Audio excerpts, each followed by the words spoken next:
Tom Steyer, your take on Paris, is it a big success or glass half empty, half full?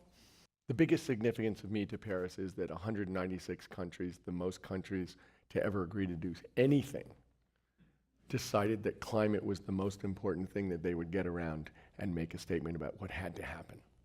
So from my standpoint, it's got to be viewed as a big success. And in particular, I think that the leading emitters came to Paris and agreed that they were in fact going to change their behavior, that they were going to push. And I think that President Obama and the administration deserve a lot of credit for the bilateral negotiations that happened beforehand that really set up Paris to a very large extent, starting with the agreement with the Chinese. What do you make, Tom Steyer, as a businessman, of the presence in Paris of Coca-Cola, Disney, General Electric? Corporate America was there and on board, at least symbolically. Maybe they might get a little squirrely if it starts to hurt their specific businesses, but symbolically, they were on board in Paris. Well, I think one of the big successes in Paris, and that was different from the previous negotiations, is that what I would think of as civil society really showed up. So that includes businesses, it includes nonprofits. It was basically a statement from a very broad group of important actors from around the world that they were going to be part of the solution here. And particularly as somebody from California, and my wife and I were in Paris, you could see an enormous number of people from California.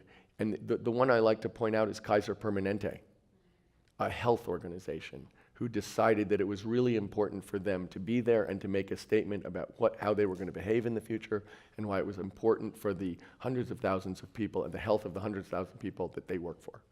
Andy Karsner, if corporate America is on board behind this, why doesn't Paris have more political support from the National Republican Party?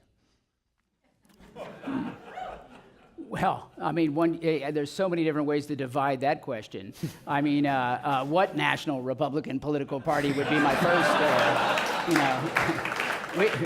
first, which brand, this week? So, I mean, that's probably easier for somebody who didn't historically grow up Republican to answer as a pundit that it would be for someone eminently confused about having their party hijacked by a narcissistic lout.